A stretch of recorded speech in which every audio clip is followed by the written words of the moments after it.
All right, peace, y'all. Welcome to week 3 of the work-based learning program, the SK work-based learning program. This week, we're going to be wrapping up cooperative history and wrapping up interpersonal communication and awareness as well. As we're going through this week, there'll be some prompts from the Collective Courage book, and there'll also be prompts from links that are included in the curriculum. I'll be sending this in the email as always, but just giving you all like some direction on where we're going this week. I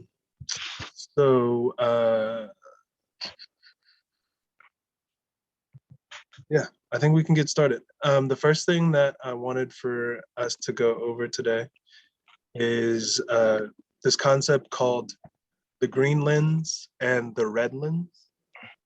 A Repaired Nations member, Mazen, who is part of Holistic Underground, gave some really awesome like mentorship, like fellowship courses last year to some Repaired Nation members and others called Alter. And so he's bringing in some of his like coaching experience.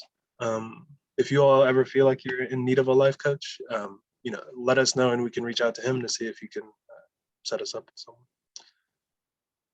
But here on this document, it's talking about how sometimes we can get in the habit really of seeing things through the red lens and always trying to spot the danger, spot what's wrong. Oftentimes that comes up as as it says here, there's something wrong with this person. They don't have their own answers. It's my job to show them the answers or fix it for them. This person's commitment and motivation are questionable.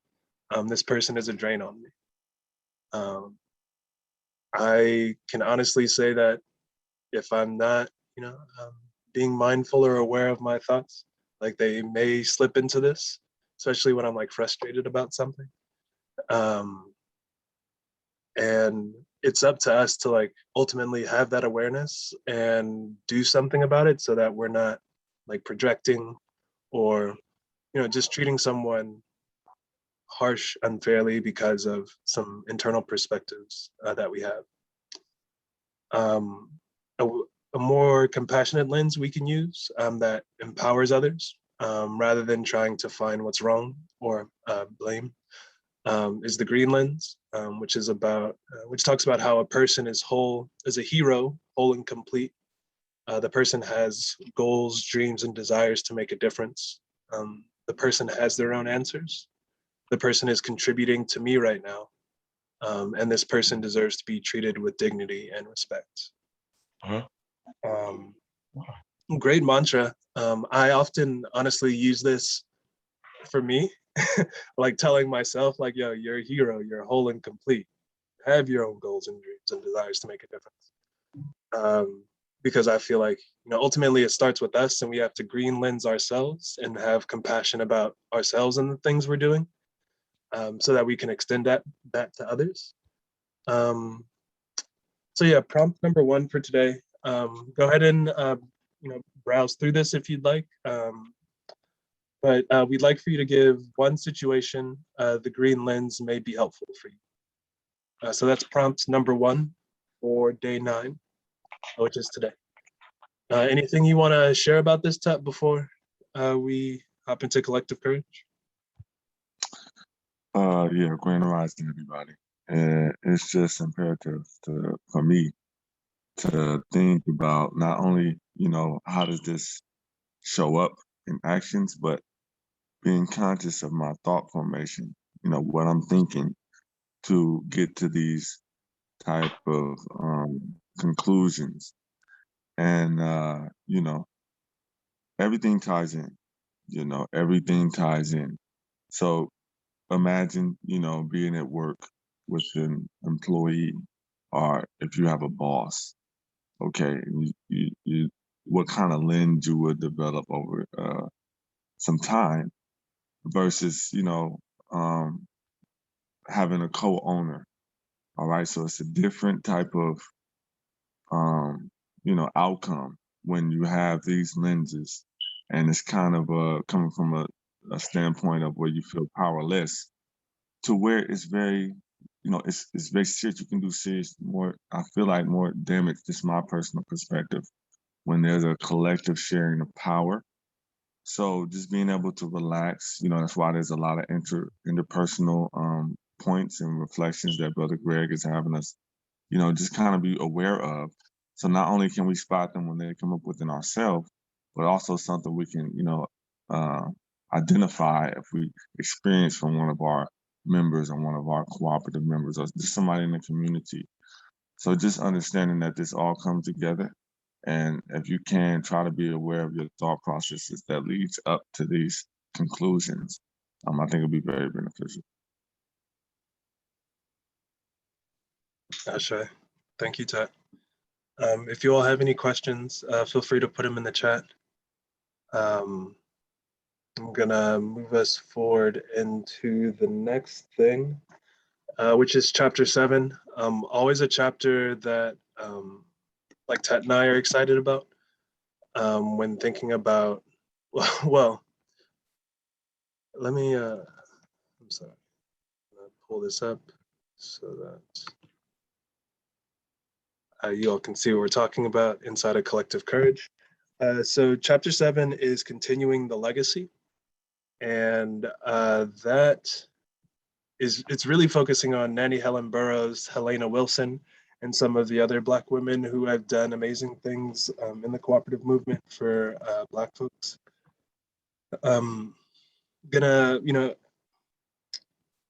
I was using the technique I had mentioned to you all of reading the first and last sentence of each paragraph to just like kind of refresh myself on what was going on in here and make sure that it's still something good for you all to do. So that's something I'll definitely suggest, just so you can get a broad sense of what's going on in the book.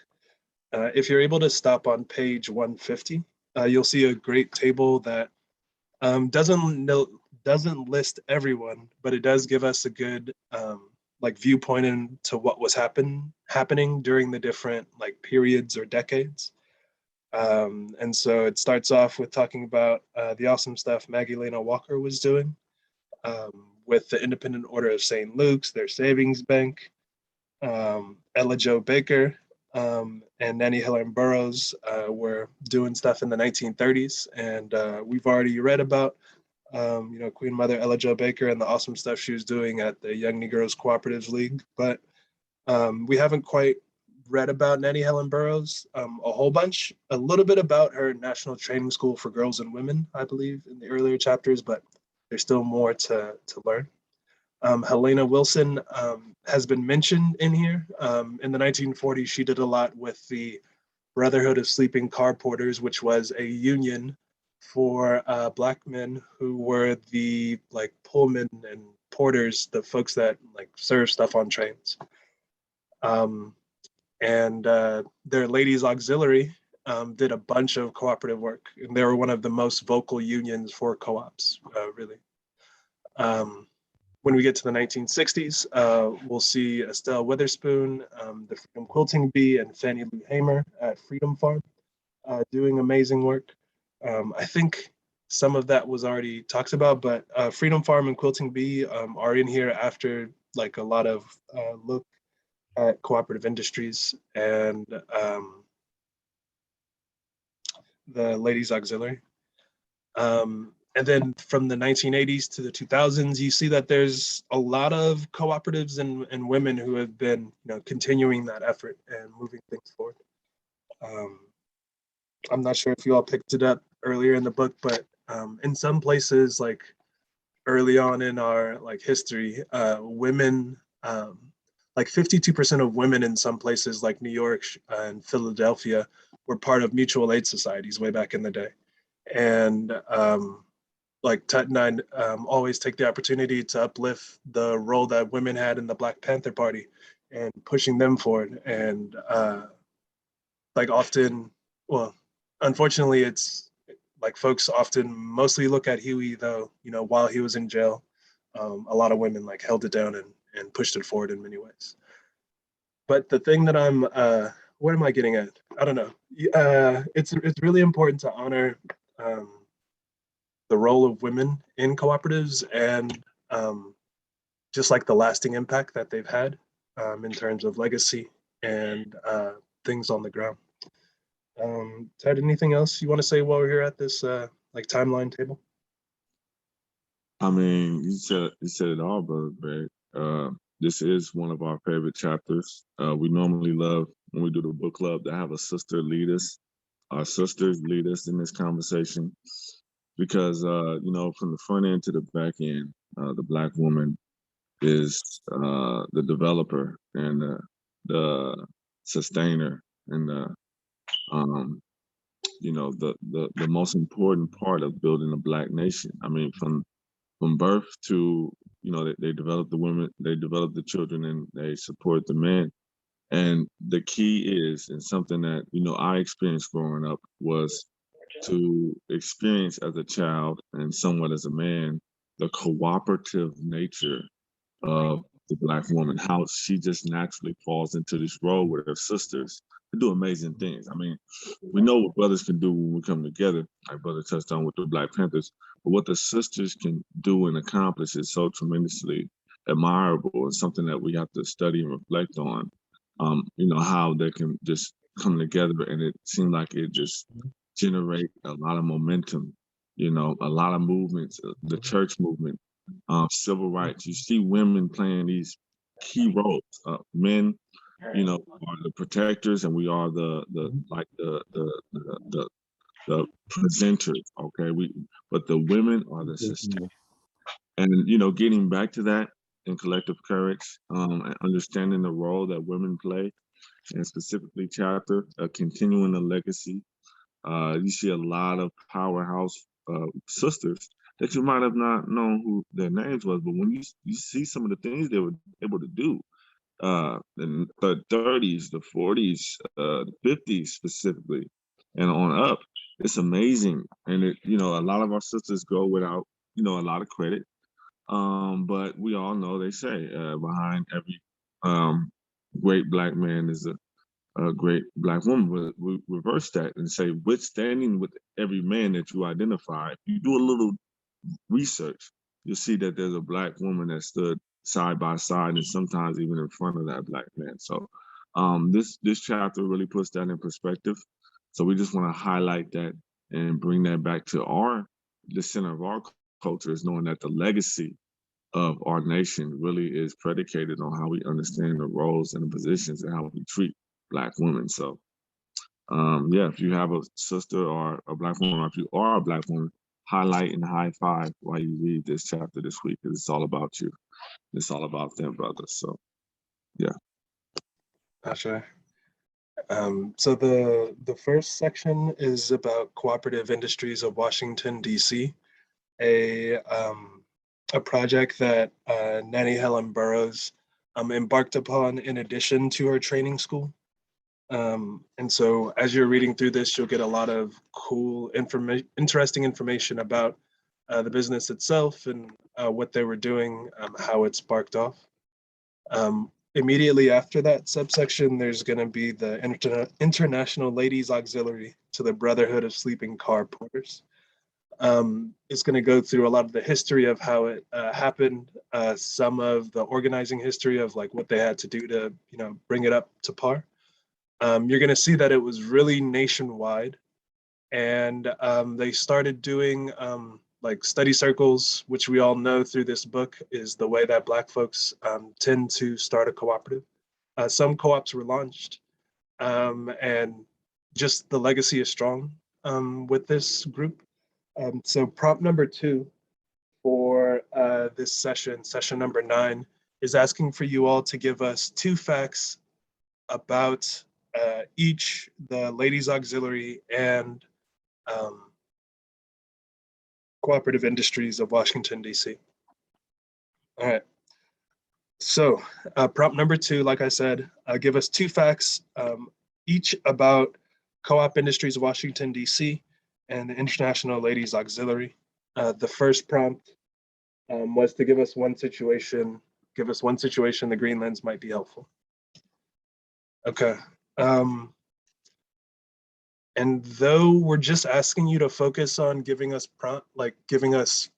stuff from these first two things, it would be like extremely helpful if you continued reading through, because the Freedom Quilting Bee, which was part of the Federation of Southern Cooperatives, did some great work, and their work has been in the Smithsonian.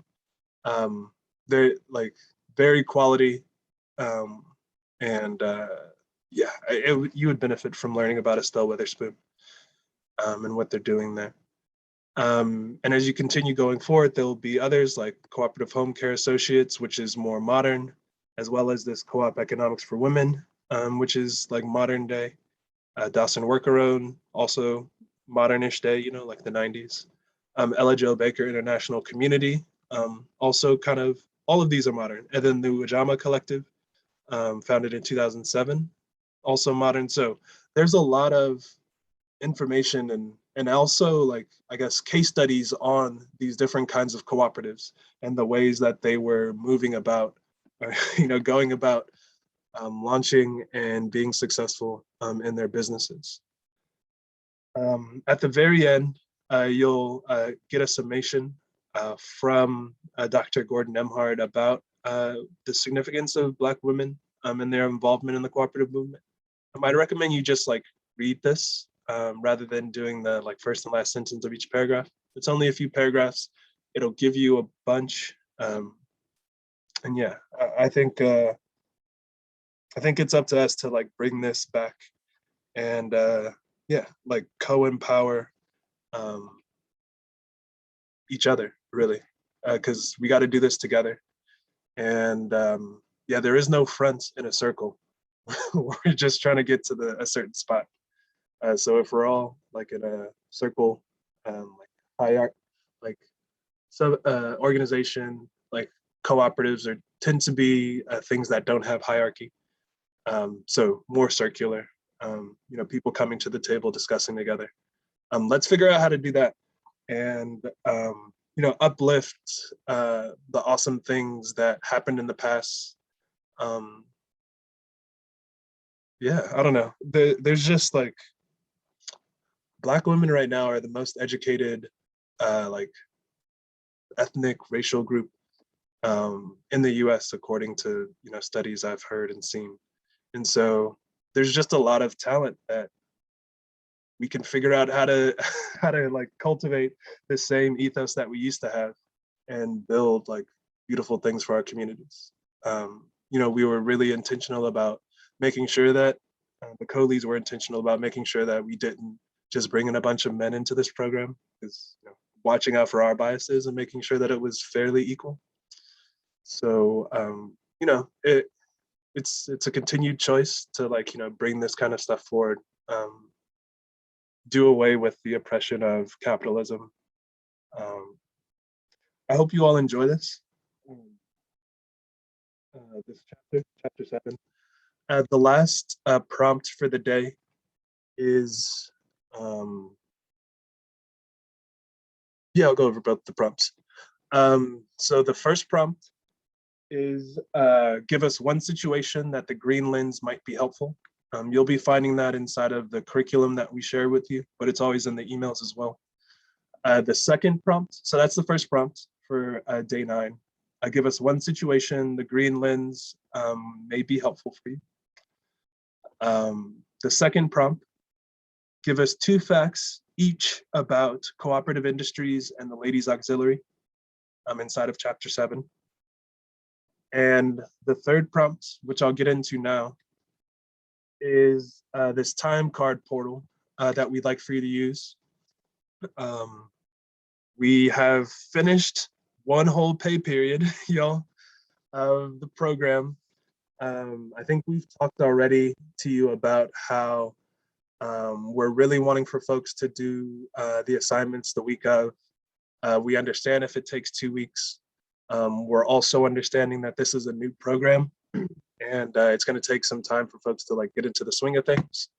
So if you haven't completed all of your assignments, you'll still be paid this time, but things will be connected next time. Anyway, how are you going to fill this out? You're going to put your email, you're going to put your name, the pay period.